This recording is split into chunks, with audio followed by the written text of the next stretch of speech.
Liefdes, as jy die Bybels hier het, is jy welkom om saam met my te blaai na die boek van Job. Job hoofstuk 29. Nie ons seker is wat dit is nie.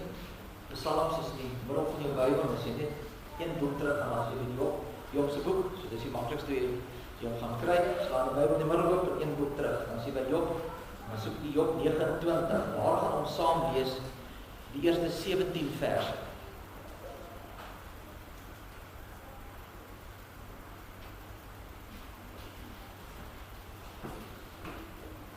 Voordat ons saam luister na die woord van die Here, kom ons buig ons hoofde en bid ons saam.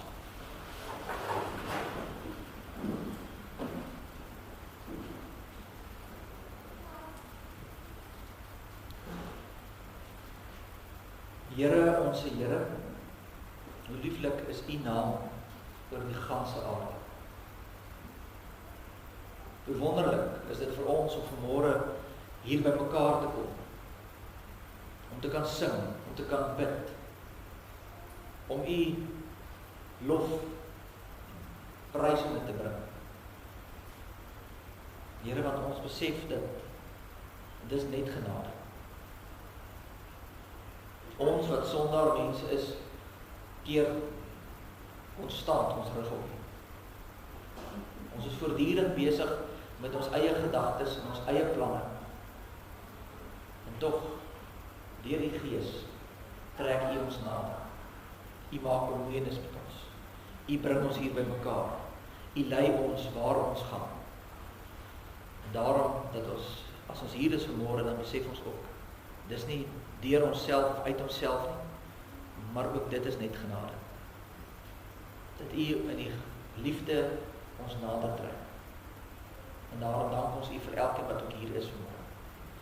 Baie van ons gemeentelede verskoning gemaak, ons bietjie met verlof, op die paaie, ons bid vir hulle, ons vra dat U hulle ook sal behoed en bewaar.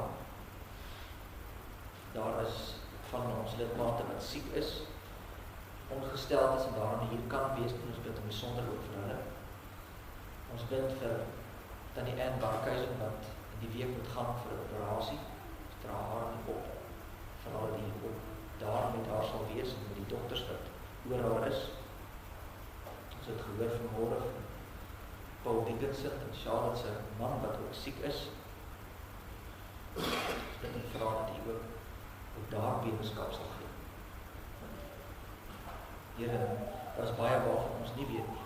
En vir daai lidmate bid ons ook en vra dat U ook daar sal bemoedig, dat U hulle sal sterk en sal dra. Ons bid vir ons land, regering wat ons aangestel is, die uitdagings wat ons het.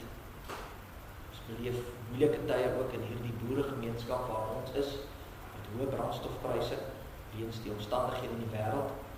En ons bid ook vir daardie oorlog, dat daar ook sal vrede kom, en dat reg en geregtigheid sal geskied, en daar 'n einde aan kan kom, sodat daar ook vrede sal kom, en sodat ons ook in vrede kan leef. Here, maar ons weet ook dat al hierdie dinge moet gebeur, want dit is deel van die raadsplan. Maar deur dit alles hou U ons in die holte van U hand, en U dra ons, en U gee vir ons die krag, en ons het 'n roeping om steeds te verkondig, steeds getuie te wees na buite. Mag ons dit ook wees in die wedstryd waar U ons geplaas het.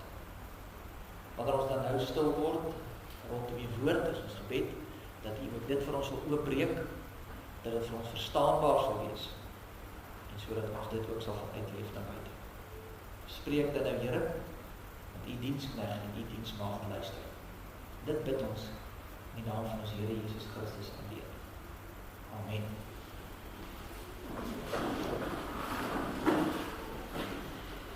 Geliefdes, ek kan dit so 'n bietjie anders doen as gewoonlik. Ek kan nie vir ons die teks vooraf deurlees nie. Ek kan so tussendeur gaan ons by dele stop en dan dit verduidelik, want dit gaan net, jy sien, dit maak dit net makliker as ek mens nou die lang stuk lees, dat jy al vergeet wat staan in vers 1, as ek by vers 17 kom. So ek gaan die stukkie vir stukkie doen, en jy sal nou sien, die van u wat nou al deur Job ook gewerk het, dis ook nie ligte musiek nie, dis ook maar 'n redelike taaiige boek om deur te werk, en daar's baie keer dinge wat mense oor wonder wat staan nie, en wat beteken dit, en daarom gaan ons so 'n bietjie anders doen. wat hier in die gang is in Job 29, is dat Job is besig met 'n gesprek met sy vriende. Job is deur baie moeilike tye en ek glo die meeste van julle ken die verhaal van Job en dat hy regtig deur moeilike tye gegaan het. En dan kom hy op 'n punt waar sy vriende met hom kom praat oor 'n paar dinge en hulle beredeneer nou hierdie situasie waarin hy is. En dan sal jy sien deur die boek, dan kry elkeen so 'n spreekbeurt. Dan sê hierdie vriend dit en dan sê die ene dit en dan sê daai ene dat en dan kry Job weer 'n beurt om te praat en dan so gaan die gesprek nou die hele tyd aan. En in hoofstuk 29 is Job nou weer aan die woord. En hy reflekteer, hy kyk so 'n bietjie terug na sy lewe en hy skilder vir ons die prentjie van hoe dit was voordat hy deur al hierdie pyn en lyding gegaan het. So hy dink nou terug, en lank terug, hoe was dit gewees in my lewe? Nou, ek glo die meeste van julle ken die verhaal, dat Job deur regtig baie swaar tye gegaan het. En die rede daarvoor was, omdat die Satan hom so aangeval het. As jy nou gaan lees daar in hoofstuk 1 en 2, dan sal jy sien wat gebeur het, is dat God stuur as ware die engele uit, hulle doen amper verslag, ek kry die idee van 'n verslaggewing van wat gaan op die aarde aan, en dan sê die Satan daar, onthou in die Ou Testament was die Satan nog toegang gehad tot die hemel, want die Here Jesus het nog nie die mag van die Satan gebreek, nou kan hy nie meer in die hemel opkom nie, want Jesus is nou op die troon, maar daai tyd lees ons in baie plekke in die Ou Testament waar die Satan voor God verskyn en dan kla hy die mense aan. En dan sê hy, jy het gesien wat daai een gedoen, Here? En kyk bietjie, hy sê daai een is u kind, maar kyk hoe leef hy of sy of dit. En dan het die mense so by God aangekla. Dis hoekom hy die groot aanklaer genoem word in die Ou Testament. En hy doen dieselfde en dan sê die Here bestaan dan vir hom, ja, ek hoor Satan, maar het jy Job gesien?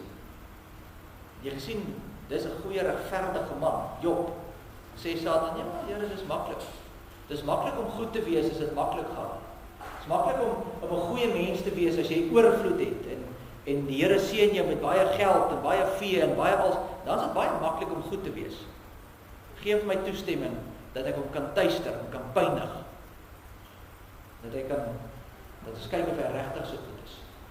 En Satan se uitgangspunt is, as ek hom genoeg deur pyn en hel sit, dan sal hy uiteindelik die Here vloek. Hy sal uiteindelik sy rug op die Here draai. Nou Job het dit nooit gedoen nie. Hy gaan deur al hierdie pyn en hartseer en hy bly getrou aan die Here. En dit sê, as ek sê, dit alles daar in die begin van die boek gebeur. Nou het dit aanbeweeg, nou het sy vriende hom kom sien, hulle praat met hom, en hy dink nou terug op hierdie stadium sy spreekbeurt oor, hoe was dit voor daai tyd, voor al hierdie pyn en lyding? Nou, julle sal seker onthou dat wat gebeur het met Job is uit op een dag al sy kinders, al 10 sy kinders is dood in 'n ongeluk, huis het in mekaar gesak, al sy kinders dood. 'n Klomp boewe het van sy vee gesteel, van sy werkers doodgemaak, van sy diere is dood, natuurrampe, verskriklike dinge. Hier waar hy sit op die stadium, is sy hele lyf bedek met sere en swere. Dit gaan regtig sleg, hy is pynlik, hy is mismoedig, tot sy vrou het op 'n stadium gesê, vloek net die Here en gaan net dood. Jy het gedink, jou vrou gaan ons dalk ondersteun dat nie. Dan bly jy met Job se vrou gebring. Hoe die een kom met die hand gesê, hy het een by geleentheid gesê, jy het bietjie mooi gedink oor Job se vrou. Die Satan het alles van hom weggevat. Sy kinders, sy geld, sy status, maar hy los sy vrou. So nogal 'n moeilike huwelik gewees klink dit. Ek hoop nou nie dis een van julle se huwelike nie. Maar Job gaan deur moeilike tye. En terwyl hy nou hier sit in hierdie omstandighede, kom sy vriende na hom toe en sê, Job, wat het jy aangevang? Die Here sal mos nie dit doen in 'n goeie mens nie. En dit kan nie gebeur. Hierdie goed kan nie met iemand gebeur as hulle regtig goed gedoen het. As hulle regtig 'n goeie mens was. Maar hy het niks verkeerd. En hier sien ons ook iets van die hedendaagse dwalinge wat in die kerk ingekom het, waar mense altyd iets wil toeskryf aan die duiwel of aan dit of aan dat. Jy hoor baie keer mense sê, ja, maar jy het 'n duiwel in jou. En dis hoekom jy moet net bekeer dan van hierdie dinge weggaan. Dis nie altyd die geval nie. Baie keer is dit. Sy geval was dit.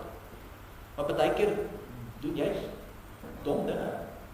En dit het 'n negatiewe invloed op jou lewe. En baie keer het die wêreld doen dom dinge. Niemand van ons het beheer daaroor. Nie een van ons wat hier sit vanmôre het enigstens 'n invloed op Amerika en Iran se oorlog nie. Maar ons voel dit. En baie keer is dit die duiwel. En met Job se geval was dit 'n ding van hulle sê ja, maar dit moet jou skuld wees. En die Bybel kom sê vir ons nee, dit was nie Job se skuld. Daar's nie 'n rede hiervoor gewees nie. Dit was dood eenvoudig die Satan wat hom getuister het. So nou kom Job in hoofstuk 29 en hy kom dink oor hoe was dit? En in hierdie gedeelte sien ons dan 3 duidelike dele wat hier vir ons oopval. Die eerste gedeelte is vers 1 tot 6 en dit gaan oor die verhouding tussen Job en God. Kom ek lees net vir ons daai eerste 6 verses.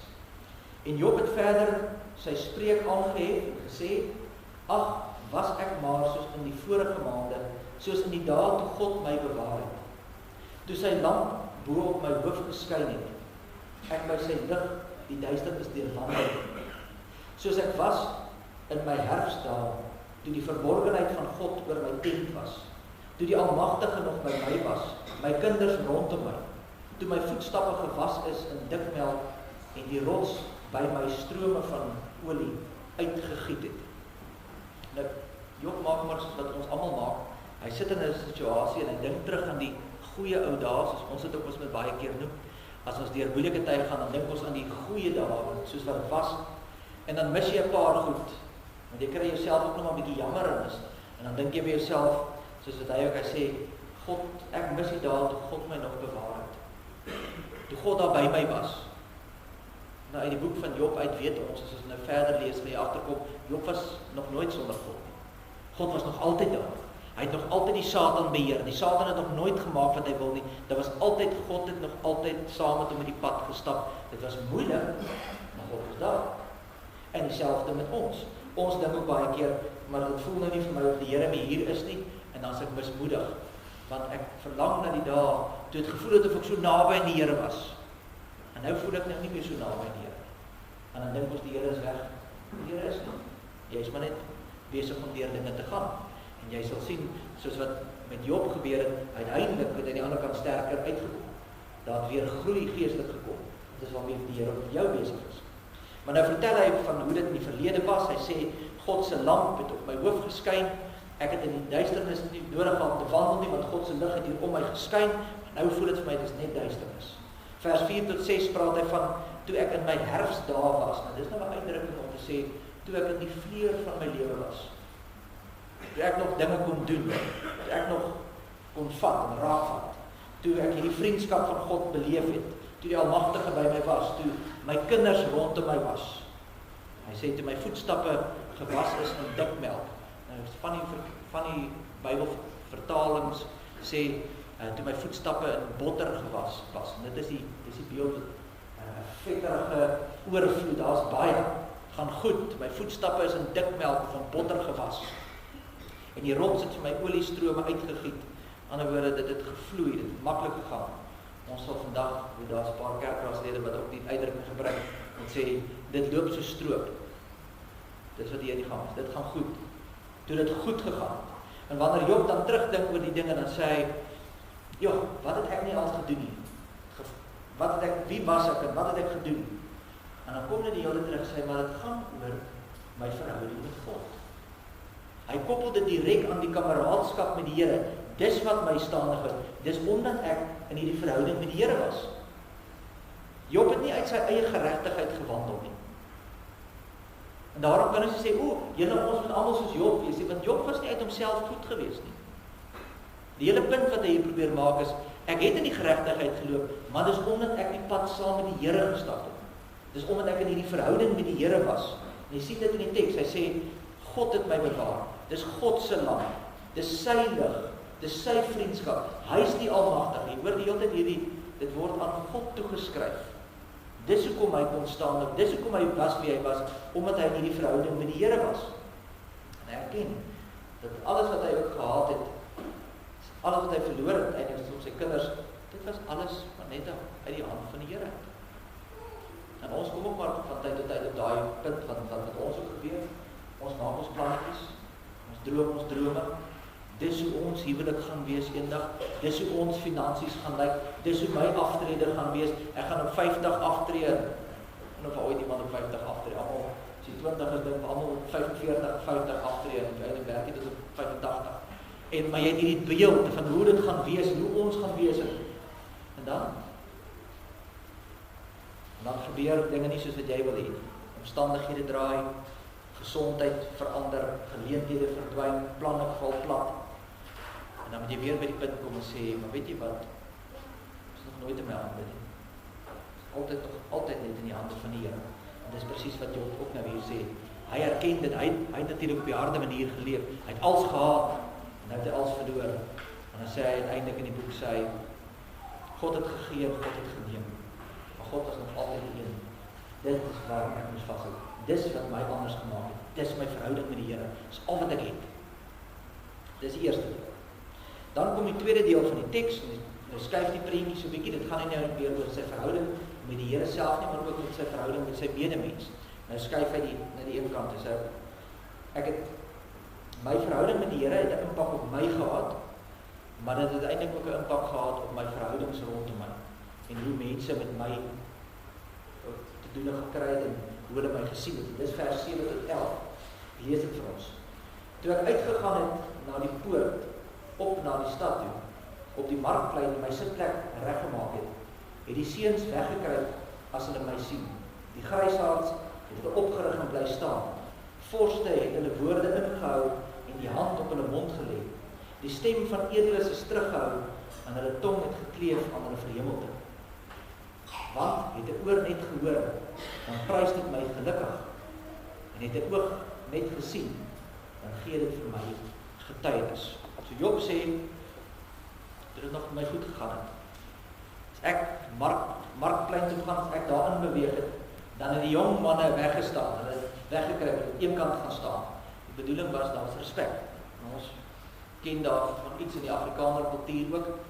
Ek hoop julle maak julle kinders so groot, dat wanneer 'n ou mens in 'n vertrek instap, dan staan jy op, en jy gee die plek vir die oom en die tannie dat hulle kan sit. En dis die beeld wat ons hierop kry. Die jong manne staan weg, hulle sê, wag, maak plek. Hier kom oom Job in. Daar was respek van die jong mense gewees. Maar dit is nie net 'n kultuurding nie. Dit kan ons maklik sê, ja, maar dit is maar die kultuur van die dag. Maar ons sien, dit was meer as 'n kultuurding, want ons sien dat die grysaards het hulle opgerig en bly staan. Met ander woorde, ook die ouer manne. As Job ingestap het, as hy in hulle teenwoordigheid gekom het, dan was daar respek gewees. Hulle het 'n erkenning gehad van, maar hierdie is 'n man van onderskeiding. Hierdie is 'n man met karakter. En as dit nie net die jong mans en die ou mans nie. Die volgende versie sê selfs die vorste, prins, konings, leiers. As hy in hulle gesprek ingekom het, dan het hulle stil gebly wanneer Job instap. En wat Job hier vir ons probeer wys, is alles is gewortel in daai eerste gedeelte. My verhouding met die Here maak dat ek op 'n sekere manier lyk, op 'n sekere manier doen, op 'n sekere manier optree, en dis hoe mense ook my gaan beleef en ervaar. Die seëninge wat in sy lewe sigbaar was duidelik van die Here af.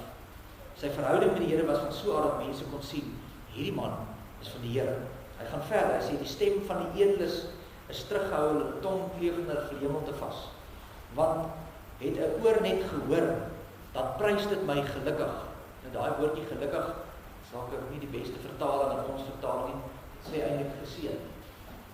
As iemand net my sien of my hoor, dan sê hulle geseënd is hierdie man.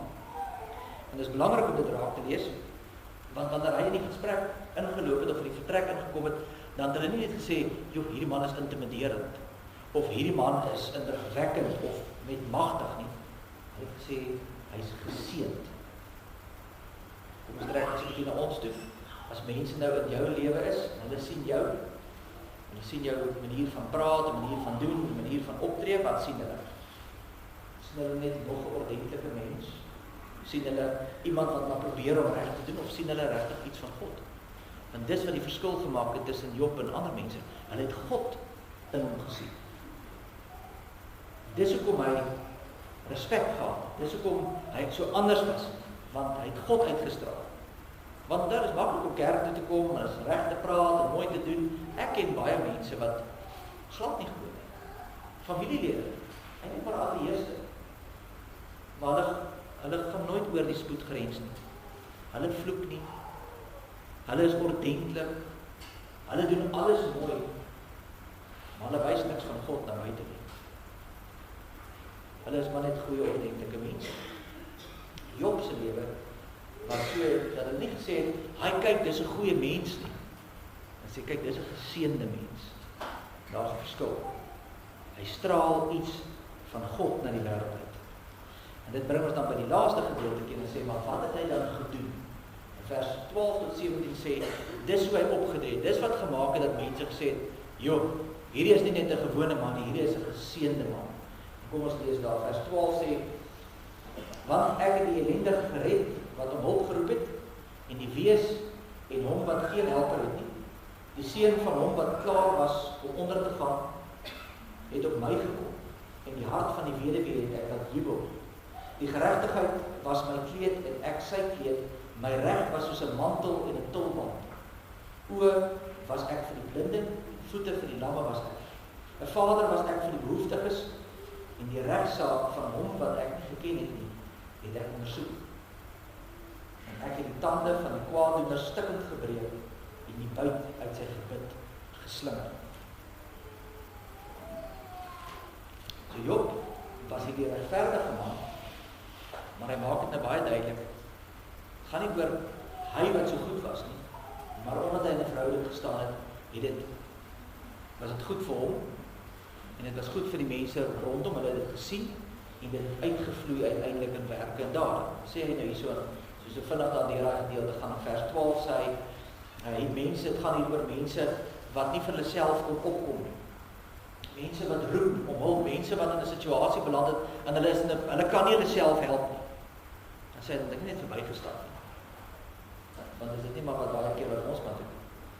Ons sê maklik, ja, ons gee om vir mekaar, ons reik uit, ons dra mekaar so laste, want dan roep iemand om nood, en ek praat nie net altyd van hardop roep en sê, help my nie. As ek nou vir u sê, dink gou 'n bietjie in die eie lewe, dink aan mense wat u ken, wat deur swaar tye gaan, in hulle huwelik, in hulle finansies, in hulle verhoudinge, in hulle besigheid, of wat ook al die geval, dalk te trots om te sê, nee, dis 'n probleem, help. Maar ek weet dit gaan swaar. En wat doen ons? Nou betrokke raak daarby nie, ek het my eie moeilikheid. Job sê nie, ek het nie verbygestaan. Vers 13, die praat hy van iemand wat besig is om onder te gaan. In die tye waar ons leef, is dit 'n realiteit. As ons kyk hoe dit gaan in ons eie land en ons ekonomie, is daar hoeveel mense wat ondergaan. En weer eens sê hy, ek het dit nie net gelos nie, ek het ingetree. Ek het gehelp. Ek het die hart van die weduwees laat jubel, die wat een kant toe geskuif is, wat nou nie meer 'n sê het nie, wat nie eintlik belangrik is nie. Ons proppel nie net daar in 'n ouer huis en vergeet van hulle nie. Ek het hulle laat jubel, ek het hulle laat voel, hulle is ook deel van die samelewing. Ek het uitgereik na hulle. Vers 14 praat hy van die klere wat hy aantrek. Die geregtigheid was my kleed en ek sy kleed. My reg was soos 'n mantel en 'n tulband. Ek doen nie hierdie goed so elke nou en dan as ek nou voel, ag kom ons doen nie ietsie nie. Sê dit het ek gedoen elke dag, soos ek klere aantrek, so het ek dit geleef. Dis wat ek gedoen het. Vers 15 praat van die mense wat nie kon sien nie, en die wat nie kon beweeg nie. Hy het hulle 'n situasie van ek het nie meer hoop nie. Ek weet nie meer watter kant toe nie. Ek weet nie hoe om vorentoe te gaan, ek weet nie hoe om dit te doen nie. Dan was Job die een wat gesê het, maar hier is die uitweg. Doen dit. Hier is wat die Here sê. Dis wat ons moet doen. Hy het dit daarin gehad. En weer eens, hoeveel keer praat ons nie met mense en staan met ons en praat. En sê as Job, maar rof, sterkte. Maar gaan nou met jou lewe. Dan moet hy maar aankarm of sy maar aankarm, net nadat hulle vir jou hier alles openbaar het en ons. Job sê nee, dis nie hoe die Christen werk. Dis nie die gelowige werk. Vers 16 sê, ek het dit nie net gedoen vir my eie mense nie. Sien net, ek het hierdie groepie gevat en gesê, dis net ons, ek help hierdie nie. Hy het dit met almal gedoen met oor sy pad. Vers 17 wil ek graag weer lees, en ek het die tande van die kwaaddoener stikkend gebreek en die buit uit sy gebit geslinger. Bedoel nou, ek het nie net by die gemaklike goedjies betrokke geraak nie. Ek het ook by die harde saak, daar waar konfrontasie nodig was, daar moes ek soms uit die vyand se bek uit hierdie persoon ruk, die tande stikkend breek en hom uitruk. Maar dit het ek gedoen. En wat as hier moet raak sien is, hierdie is nie net 'n klomp losstaande goeie werke nie.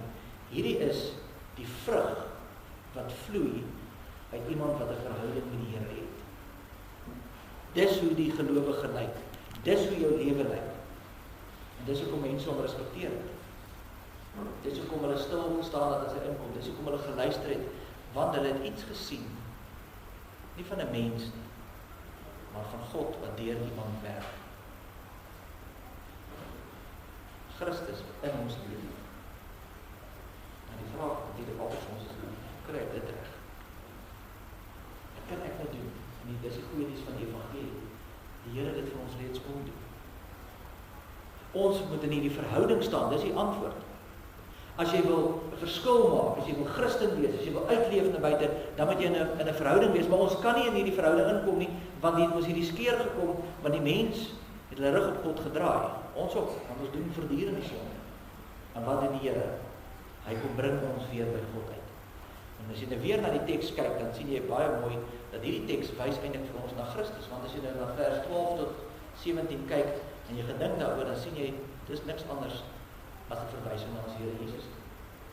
Want is hy nie die een wat die ellendige red, wat roep om hom? Is hy nie die een wat daar is vir die weduwees en die wees nie? Is hy nie die een wat die wat gebreek is weer laat jubel? Die Vader vir die behoeftiges.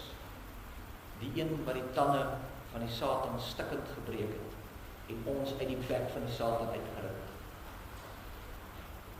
Deur sy kruisdood, deur sy bloed, het hy die kake van die Satan gebreek en ons het gered, en ons daaruit gered.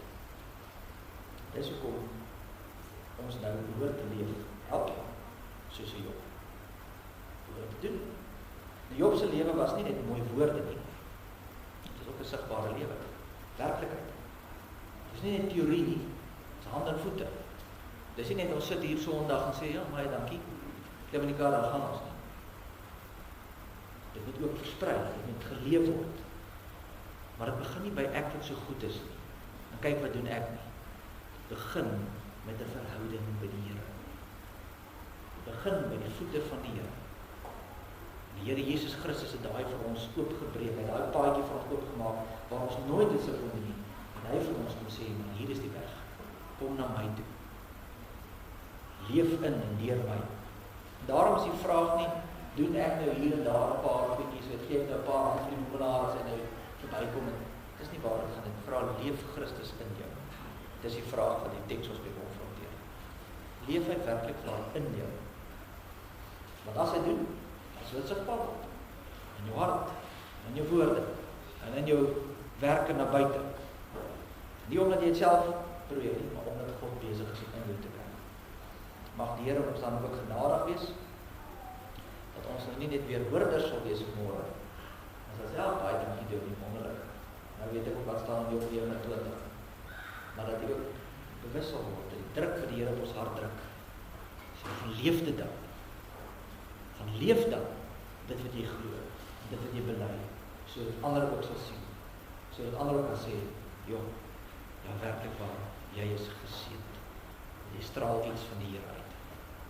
Mag dit vir ons ook waar wees. Amen. Kom ons bid saam.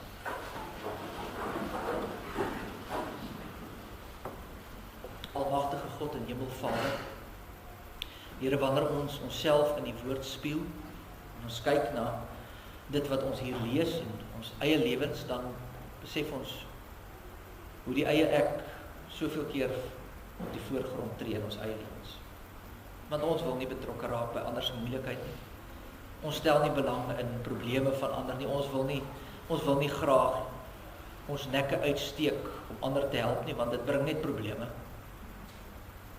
En tog is dit wat van ons verwag word. Dis wat U vir ons in die Nuwe Testament sê, dra mekaar se laste. Dat as jy werklik waar in verhouding staan met die almagtige God van hemel en aarde, dan kan jy nie anders as om uit te gaan na buite en die genade te verkondig en U heerlikheid te verkondig en 'n getuie te wees van die goeie wat U ook in ons lewens doen en gee. Here, mag elkeen van ons wat vanmôre hierdie woord hoor, ook dit ter harte neem. Mag ons ook gaan leef soos kinders van die Allerhoogste. Help ons daar, sterk ons in hierdie dag Ons bid dit in die naam van ons Here Jesus Christus. Amen.